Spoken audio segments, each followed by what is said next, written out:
Allez, salut l'équipe, on se retrouve encore de bon matin pour se faire un petit point sur l'actu, sur ce qui s'est passé un peu sur ces dernières 24 heures, hein. Comme vous savez, hier soir on a le droit à encore une petite phase de liquidation avec un petit record là, pour ETH sur les dernières 24 heures en tout cas, sur la plateforme hyper liquide encore, hein, comme vous savez, hein, les traders à effet de levier qui créent les cascades une fois qu'il commence à y avoir des liquidations.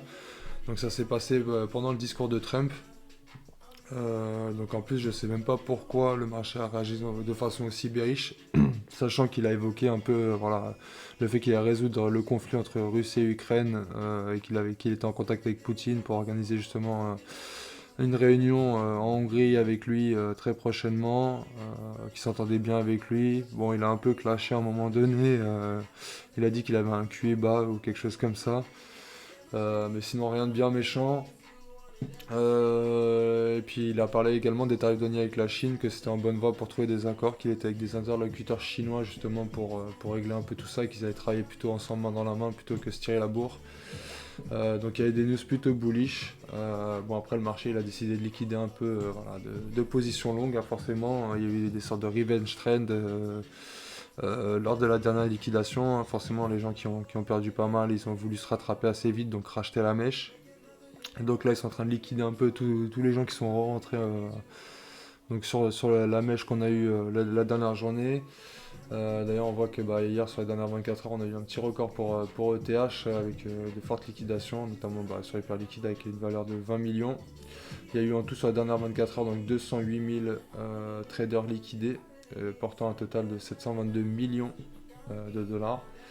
Donc bah, en ce moment, on va aller voir un peu plus souvent cette carte thermique de liquidation parce qu'on en a un peu régulièrement là avec bah, les discours de Trump, hein, qui bah, en plus sont généralement, alors c'est ce qu'on appelle des tacos Trump, je crois qu'ils appellent ça.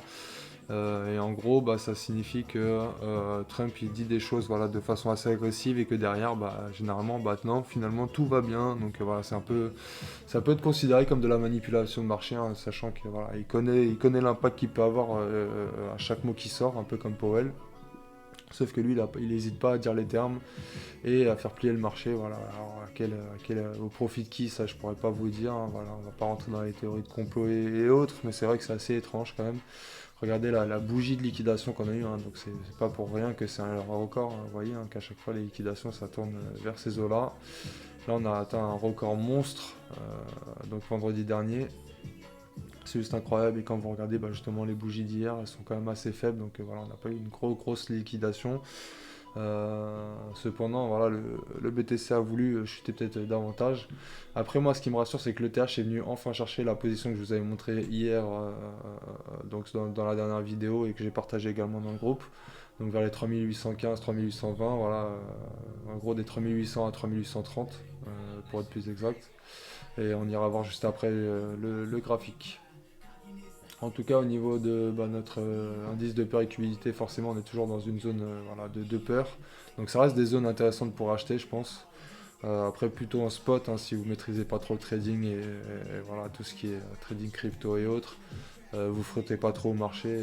En ce moment, c'est compliqué. On n'arrête pas, nous, de prendre des positions, de faire 1000 pips, 1500 pips, voire 2000 pips de profit avant de se faire BE. Donc ça commence à être un peu voilà, un peu épuisant tout ça, voilà, de recommencer à rechercher des setups toutes les heures parce que bah, y en a qui font des leurres sur les réseaux.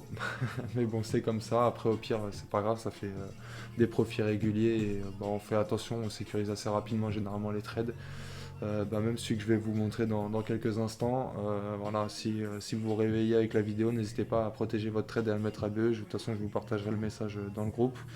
Là, on est à peu près à 1000 pips de profit, donc on a gardé les positions, notamment les positions basses de la zone. Donc on est exactement à 1100 pips à peu près de profit.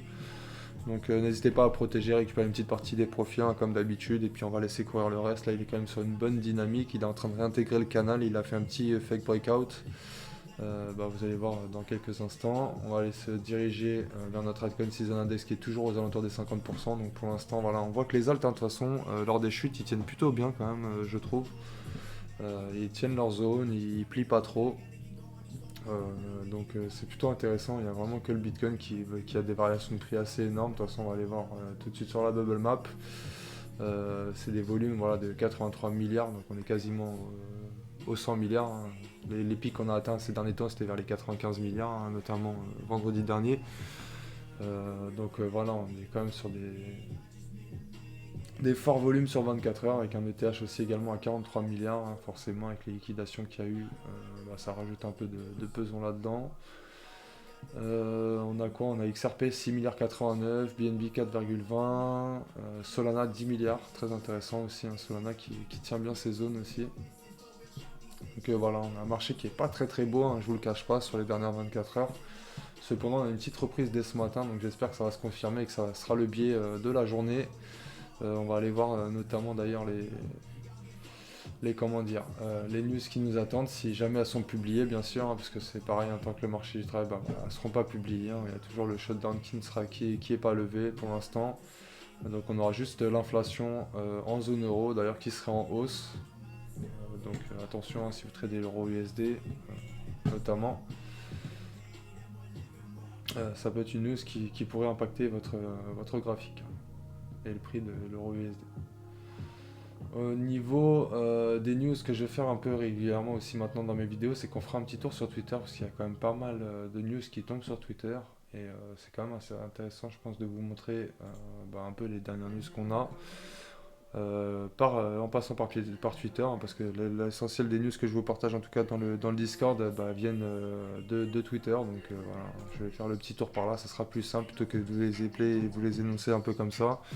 On passera par là, on fera un petit tour aussi sur Cointelegraph pour voir un peu ce qu'il en est, s'il y a des choses qu'on aurait pu oublier ou approfondir. En tout cas, donc on a BlackRock qui nous révèle, alors pourquoi c'est plus en Frenchy, voilà. Donc on a BlackRock qui dévoilera un fonds du marché monétaire conforme au Genius Act conçu pour simplifier les gardes de réserve pour les émetteurs de stablecoin. Hein, ça y est, BlackRock qui sont vraiment à fond dedans, notamment lors de la dernière interview qu'ils ont fait sur une chaîne de business. Donc vraiment ils ont tout axé sur la crypto-monnaie, ils ont vraiment fait l'éloge de la crypto-monnaie, ce qui est assez bullish quand on voit que c'est l'un des plus gros investisseurs au monde, enfin des fonds d'investissement pardon. Ensuite, voilà, la Chine entend collaborer avec les États-Unis pour résoudre les différends commerciaux. Donc, parfait. Hein. On a Eric Trump qui confirme son projet de tokenisation immobilière avec WLFI. Il vise la propriété fractionnée via la blockchain permettant aux investisseurs publics d'accéder à des propriétés prestigieuses. La famille Trump est optimiste quant à RWA. Donc, est-ce que ça sera enfin autour de la narrative RWA de surperformer hein, quand on voit que BlackRock, Eric Trump et tous, ils commencent à vraiment axer le discours sur le RWA. Voilà, c'est peut-être les prochains projets qui vont performer, donc je pense notamment à Hondo, j'espère, hein, qui seront dans le coup aussi et qui prendront de belles plus-values. Là, il nous a fait un beau petit comparaison, n'empêche, avec Crypto-Money H là. Donc avec le graphique, donc comme vous connaissez un peu les différentes phases qu'on peut trouver sur un marché, et là il l'a comparé avec justement le graphique de l'or, et c'est vrai que ça coïncide plutôt bien. Donc là on serait plutôt dans la phase d'euphorie, effectivement, quand on voit le prix de l'or là qui s'est envolé à 4360 $, record historique, hein, bien sûr, ATH sur ATH, idem pour l'argent. Donc effectivement il y a bien un moment donné où ça risque de se casser la figure. Donc faites attention si vous tradez l'or, effectivement là en ce moment vous achetez n'importe où, vous sécurisez assez vite et c'est bon, vous faites 100 pips, 200 pips, 3000 pips de profit assez rapidement, ce qui est assez fou. Mais faites attention tout de même parce que le moment où ça va se retourner, ça peut faire très très mal. Donc mettez des stop loss pas trop larges, mettez quand même voilà, des 50-60 pips minimum parce qu'il y a quand même de fortes variations de prix à chaque fois, hein, des sacrées mèches de liquidation. Donc faites attention quand vous tradez l'or, mais c'est vrai qu'en ce moment c'est l'un des actifs les plus rentables en trading et qui respecte bien ses zones d'ailleurs. J'ai repris une petite position hier aussi sur mon compte qui est en fort positif là, qui est actuellement à 1000 pips de profit, donc c'est très très bien. J'ai pas pu la partager dans le groupe malheureusement, c'est parti beaucoup trop vite. Ce qui est un peu dommage, c'est que j'avais pas préparé le setup pour l'équipe, sinon j'aurais envoyé un peu comme je fais d'habitude. Mais bon, je me rattraperai les gars, vous en faites pas. Ensuite, qu'est-ce qu'on a d'intéressant là-dedans, à part des conneries? CME Group, ouais, ok. Hondo, donc ça c'est un petit truc d'échange. Voilà, après, il n'y a pas grand chose. Après, si, il y a les pays des BRICS, hein, il y a 30 pays des BRICS aussi qui se rajoutent à la fête pour acheter de l'or à Roas aussi. J'ai vu la news passer. Euh, on a les ETF XRP, hein, toujours en attente, hein, bien sûr, tant qu'on n'a pas le shutdown qui est levé. Mais regardez un peu la liste qu'il y a. Euh, donc c'est juste conséquent. Le moment où ça va débiter, qu'on pourra avoir les ETF d'accordés, je pense que tout va tomber d'un coup. On aura une cinquantaine d'ETF qui vont tomber d'un coup, ça va être juste incroyable.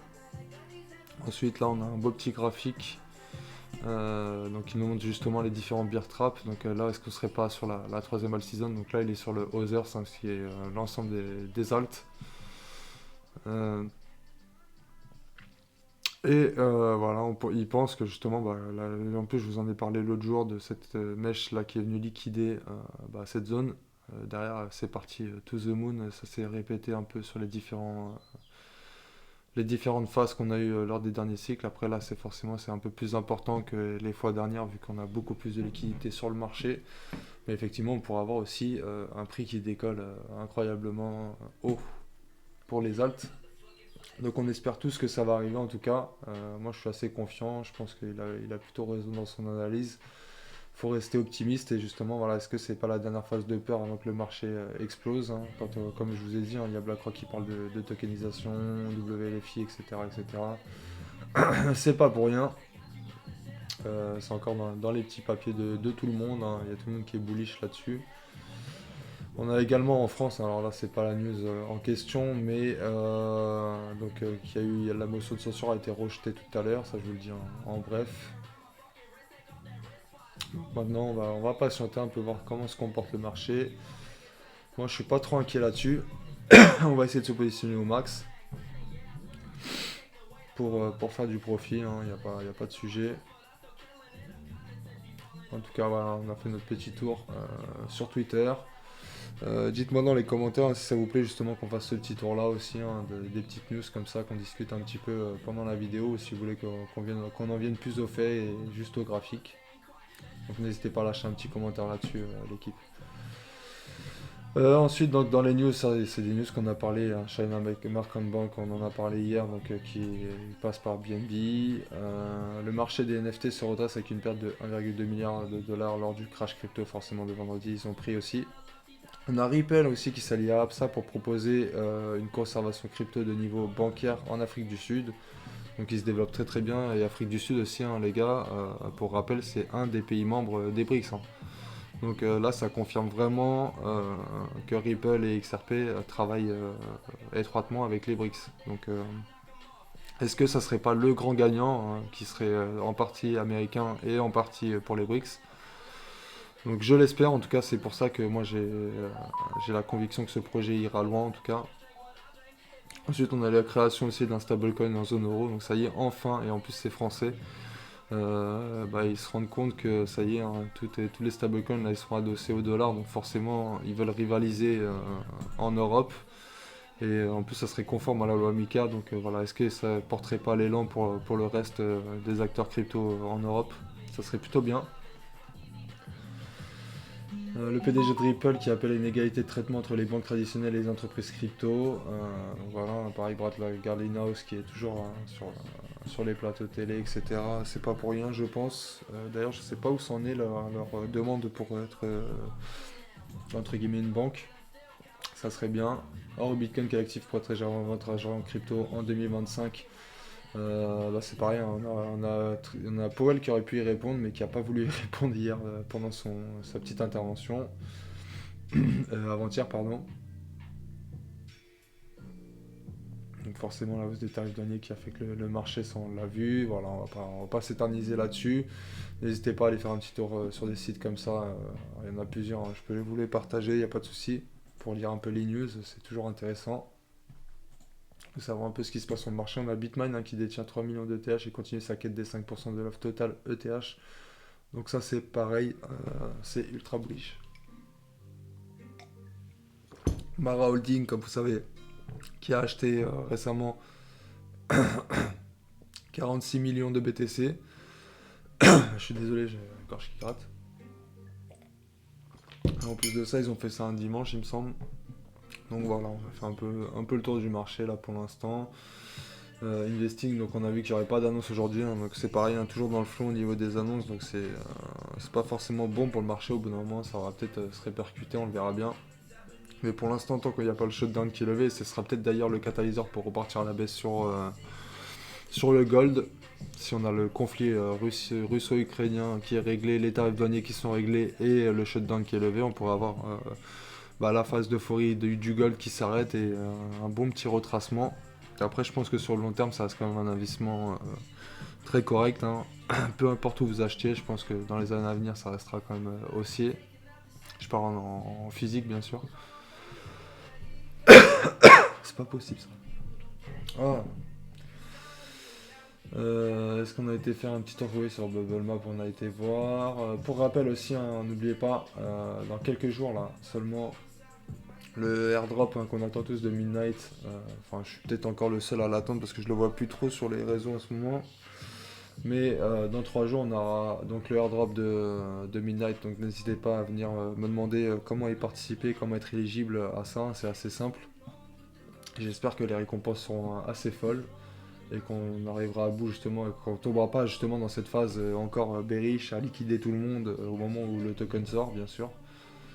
Ça serait un peu bête, mais bon, on verra bien pour la suite. Donc on va aller faire notre petit tour sur les graphiques. Voilà, j'ai pas envie que la vidéo dure encore 30 minutes. Après, vous la regardez pas entièrement et ça m'énerve. Je plaisante. Allez, c'est parti. On va aller sur le BTC. Donc est-ce qu'on serait pas, voilà, sur le fake breakout de ce canal haussier, effectivement. Donc là, il y en a eu un premier. Donc comme je vous disais, hein, potentiellement, on peut venir continuer de venir liquider justement les gens qui sont rentrés en longue tout au long de cette hausse. Après, je pense que c'est quand même des lots protégés voilà, à ces niveaux-là, parce qu'à mon avis, ceux qui ont placé des ordres ici, et qui ont racheté cette baisse, voilà, c'est des insiders, honnêtement, très honnêtement, qui s'y attendaient un petit peu, ou c'est vraiment des gens qui s'étaient dit, bah moi je rachèterai que là, à partir de ce moment-là, et puis bah je place un ordre limite, et j'attends. Donc voyez, il y a eu plusieurs trades de prix à chaque fois, avec quelques milliers de pips de fait, et puis voilà, donc espérons que cette fois-ci ça soit la bonne.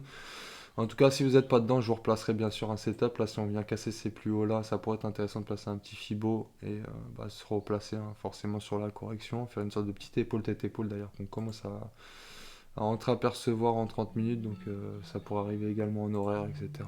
C'est fractal. Vous voyez qu'il y a quand même une belle dynamique. En tout cas, on a plus de 1000 pips là de profit par rapport à nos prix d'entrée.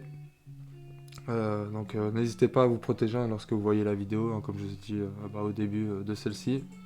N'hésitez pas à protéger vos trades. D'ailleurs, je vais envoyer un message en même temps que je tourne. Donc vous voyez le BTC qui a quand même plutôt bien réagi. Donc moi j'ai attendu quand même quelques confirmations avant de re-rentrer sur le marché, bien sûr, hein, qu'on n'ait pas une sacrée mèche de fou furieux pendant que Trump y parle, bien sûr. Donc on avait commencé avec une petite bulle à pesanteur ici en horaire. Donc voilà, j'ai attendu après un retracement sur cette zone justement en traçant l'OTE. Vu qu'on avait justement dépassé des plus hauts en très court terme, en 5 minutes. Et du coup on s'était placé dedans, donc léger drawdown, et puis ça a fini par repartir. Quand on était venu repartir en positif, parce que j'avais donné une zone entre les 108 400 et les 107 800 à peu près, j'avais plutôt conseillé de justement se mettre à break-even et de prendre une petite partie des profits sur les positions hautes à 400-500 pips avant de mettre à break-even des positions hautes pour justement garder que les positions basses et voilà, avoir le meilleur point d'entrée possible pour essayer d'aller chercher des beaux niveaux. Je pense que je récupère une partie des profits si on atteint les 112K.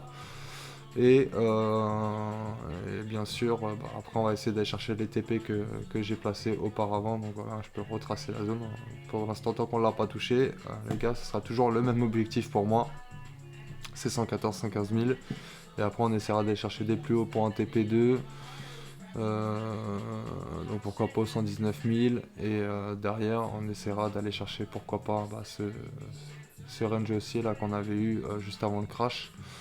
Ça pourrait être pas mal. Et puis s'il reste encore une partie du lot, aller chercher pourquoi pas un nouvel ATH. Hein. On va pas se mentir. Ensuite pour l'ETH, donc il est venu chercher, comme je vous disais, la très belle zone. Donc là on a plus de 100 pips de profit aussi pour lui. Pareil, si on se retourne, il pourrait y avoir un deuxième point d'entrée potentiel. Là il y a un très bel OB justement qui s'est fait au 38,83. Vous voyez ce setup là, hein, lors de la dernière vidéo, vous pouvez regarder, il était placé là, comme ça, ici.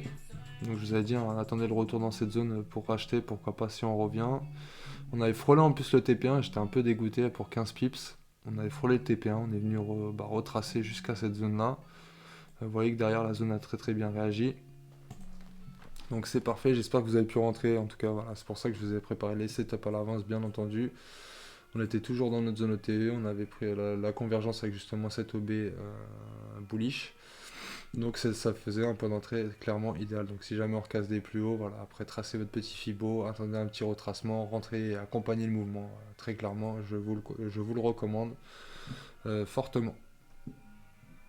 Ensuite, on va aller faire un petit tour du coup sur notre BTC dominance avant toute chose. Donc BTC dominance qui est en train de remonter légèrement, après rien de bien inquiétant je pense. Très clairement, forcément, voilà, faut que le Bitcoin il reprenne un peu de force aussi, que ça se redispatche après sur le reste du marché. Mais potentiellement, voilà, si on a des altes qui reviennent fort, on pourrait avoir enfin notre bougie baissière. On peut voir que ça remonte timidement par rapport à vraiment cette hausse qu'on a eue vendredi dernier. Forcément, avec les liquidations qu'on a pu avoir sur les altes, le BTC, forcément, il a repris de sa dominance. Je reste positif, donc vous voyez un peu hein, sur le total 3ES, on le voit très bien, donc on avait cette zone d'incitation à l'achat. Très clairement, c'est voilà, un signal en gros qu'on est venu liquider tout le monde et que derrière, voilà, pourquoi pas lancer le gros move. Moi j'y crois fortement en tout cas. Généralement quand on a une liquidation de marché comme ça, potentiellement dans les jours, les semaines qui viennent, derrière c'est ultra bullish. En tout cas, si c'est pas le cas et qu'on vient continuer à baisser, c'est qu'on aura très certainement de mauvaises nouvelles en fondamental. Bon, on va pas faire 3 fois le tour du monde. On va aller voir Aster qui est toujours sur la zone que je vous ai partagée hier en vidéo. Donc paniquez pas les gars, hein. Vous êtes plusieurs à me demander à chaque fois pour Aster qu'est-ce qu'on fait, il arrête pas de baisser. Les gars, on tient la zone, hein. Pour moi, il n'y a rien d'alarmant. Ce qui serait bien, c'est que voilà, on ait ce début de retournement qui est en train de faire. Donc il est venu plus bas que la zone ET1, hein. Ça faisait un très beau point d'entrée, mais forcément avec le marché qui a continué de baisser, mécaniquement il a baissé aussi. Il est venu chercher vraiment l'OB horaire du bas. Ouais, juste ici avec cette mèche là. Et derrière il est en train de se reprendre gentiment, donc non, ne paniquez pas les gars, restez dessus. Pour l'instant c'est très bon, et au pire des cas, un peu comme le TH, il y a toujours cette zone en bas, potentiellement qui pourrait être prenable. Pardon, c'est pas celle-ci, je vais me remettre bien. C'est celle-ci, hein, potentiellement, voilà, ça sera vraiment la dernière zone sur laquelle je pourrais remettre un peu de liquidité si jamais on revient dessus. Je suis déjà quand même assez bien positionné, hein, sachant qu'on est rentré en pré-vente, donc voilà, on va pas non plus miser des 1000 et des 100 sur les retracements, mais pour moi c'est un projet qui sur le long terme va performer très très fort. WLFI. C'est pas voilà, c'est pas foufou. Maintenant c'est quand même plutôt positif. Je trouve que voilà, on a ce début de retournement qui s'est fait. Si vous voulez re-rentrer, pourquoi pas si on enlève la mèche, hein, voilà, qu'on prend vraiment ce dernier retracement pour avoir un beau point d'entrée ici, hein, sur cette OB vers les 0,12 395 pour pourquoi pas accompagner le mouvement et repartir à la hausse, ou sinon on vient directement casser un peu ce canal descendant et pourquoi pas voilà, aller directement chercher des plus hauts, et dans ce cas là ça fera juste une zone d'accumulation et pourquoi pas une zone après support. On va aller faire un petit tour sur le XRP qui m'a fait une petite frayeur, hein. Franchement il a bien baissé. Après je suis toujours dedans moi personnellement, voilà, j'ai pas lâché le trade très clairement. Pour moi ça tient, tant que ça tient cette zone c'est bon, donc c'est pour ça que j'ai placé mon stop là juste en dessous. J'hésite, je me tâte, hein, vraiment à le décaler légèrement, sachant que je vise un swing très long terme pour au cas où ça vient remécher un petit coup en dessous de ça. Maintenant on est venu liquider ces plus bas là. Je pense qu'on pourra avoir la réaction nécessaire pour pourquoi pas aller chercher des plus hauts. Sachant qu'on est toujours dans ce canal baissier qui attend juste d'être cassé. Hier il y avait une feinte de cassure, ça a été ravalé du coup suite au discours de Trump. Mais je reste plutôt bullish sur le XRP, hein, notamment avec Ripple qui veut acheter aussi une entreprise, encore une de plus. Faut que j'arrête de parler les gars, j'ai la gorge qui me gratte toutes les 2 secondes. Donc voilà, après pas trop de grandes inquiétudes. Je reste confiant. Et ISO 0.22 aussi c'est pour novembre, on attend toujours pas mal de d'ETF, notamment sur Cardano. Donc voilà, je m'en fais pas. XLM aussi, certainement il y a eu des dépôts de fait. Le secteur chinois ou asiatique pardon, qui revient aussi hein, tranquillement, à part CKB qui coule. Au niveau des marchés boursiers, l'ouverture n'a pas été très belle pour l'instant. Après, bon, quoi dire, honnêtement, je vais pas faire le tour là-dessus. On est plus axé crypto sur cette chaîne vidéo.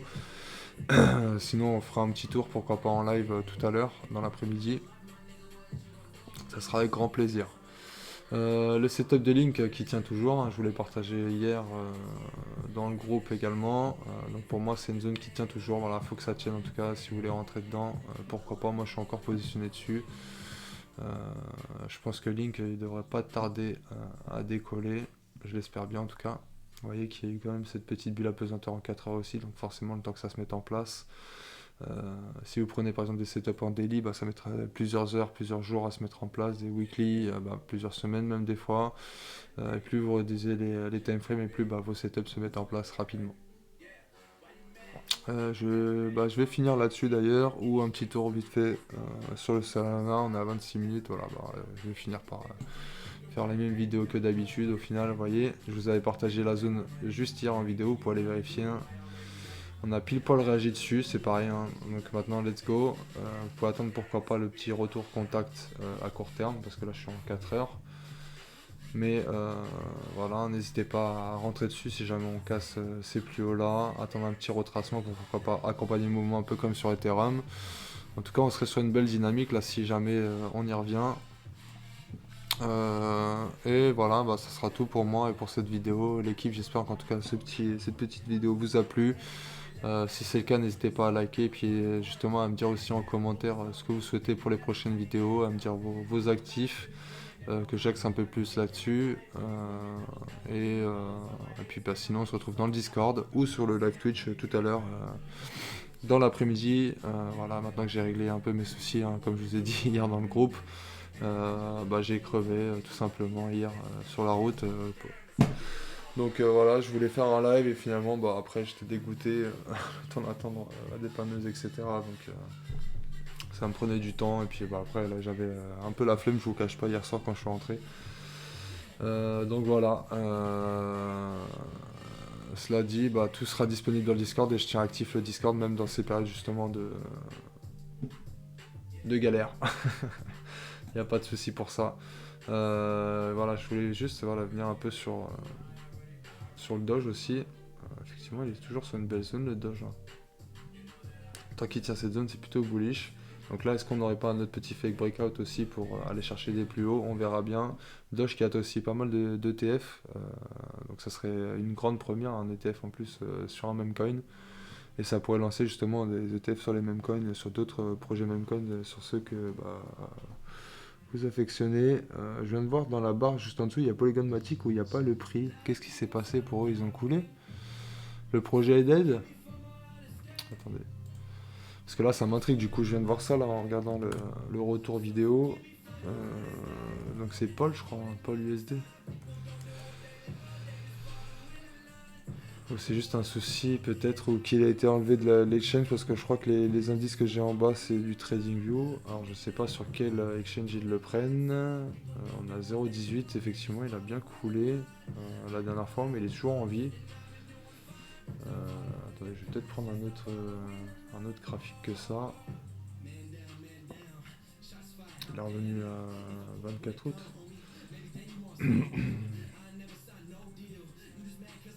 Ah voilà. Oui, écoutez, je sais pas pourquoi ça a bugué en tout cas sur la bande qui est en bas de la vidéo, mais bon, il est toujours là. Donc c'est pareil, j'en ai un petit peu du Polygon Matic, par contre je suis sur les prix, je suis sur du 30-40 centimes à peu près, prix moyen. Donc là on est encore loin de faire des miracles, mais bon, on continue d'y croire. Hondo pour le RWA, toujours prenable, hein, il est vraiment venu liquider une très très belle zone en plus. Donc là franchement s'il repart pas, je ne comprends pas. Pourtant il a quand même une forme assez bearish, hein, on voit qu'il réagit sur le bas de cette résistance, hein, si on plaçait ici ce niveau là. Donc il servait de support auparavant, qui s'est transformé un peu en résistance, bah, on peut voir que forcément les prix a rebondi dessus. Donc pour l'instant, il n'y a pas de retournement pour eux. Après, ce que je note, c'est qu'en daily, on a quand même presque une bulle à pesanteur. Je désespère pas pour Rondo. Voilà, peut-être qu'il va nous faire une petite dernier retracement baissier avant de repartir, liquider vraiment tous les longs qui sont là sur cette mèche avant de vraiment repartir. Et que BlackRock nous annonce que ça y est, ils vont tokeniser leurs actifs dessus.